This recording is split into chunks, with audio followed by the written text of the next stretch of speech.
The fifth one is one that I think a lot of coaches skip over. Make sure that your emotional state is regulated. You're going to push them further away because you want to get a little bit too lovey-dovey within that conversation.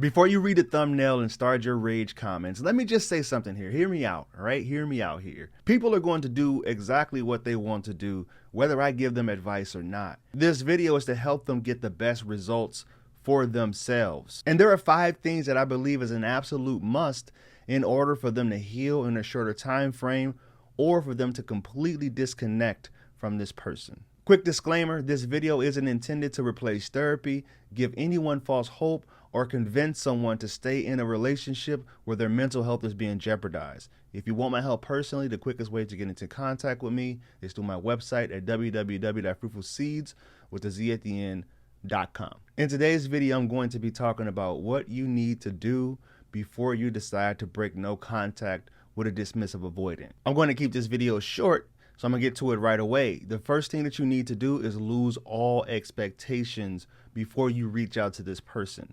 There's a quote that I heard a very long time ago that says, expectations are premeditated resentments. So when you do decide to break no contact, first you need to check what your intentions behind this, because a lot of people that come to me, they're very convinced that, well, I'm just doing this because I care about this person. And when we do a little bit of digging, I figure out that it's not exactly what you're thinking.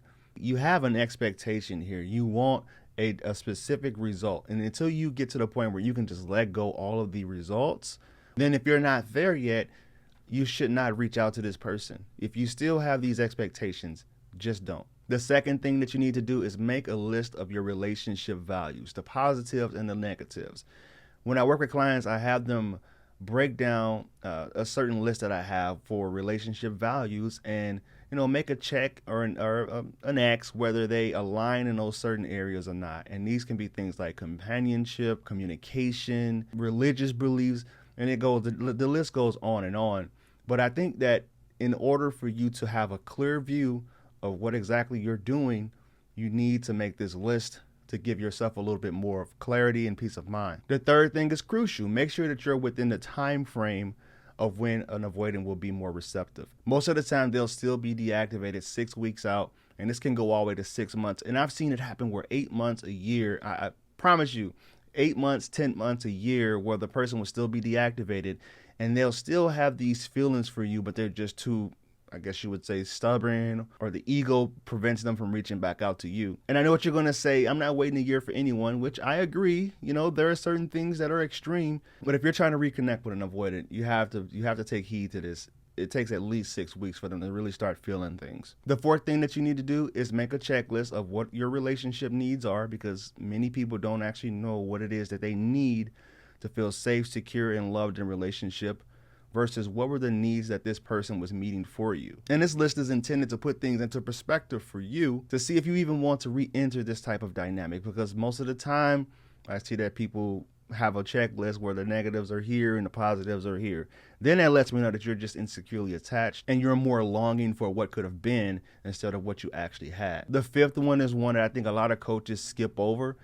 Make sure that your emotional state is regulated and you don't overstay your welcome once you do get back in contact with them, or you don't say anything that's going to set you back, or you're going to push them further away because you want to get a little bit too lovey-dovey within that conversation, because then that's going to make them, those loving messages, a lot of the times what I see is they just don't even respond to those. I'm going to close it out with this though. When you feel like you can't be your authentic self in a relationship where you feel like you have a lot of love to give and this person just isn't receiving it, you have to seriously reflect on whether or not this is the person for you. That means there's a compatibility issue here. And when you fake it so long, you can't fake it to make it in a relationship. Your authentic feelings will eventually come out, especially if you're someone that's leaning more towards the insecure attachment. Keep your self-respect, keep your dignity above all else when you decide to reach back out to this person. Because the more rejection that you feel, the bigger the gash, the bigger that wound is going to open up within yourself. And I just don't want that for you guys.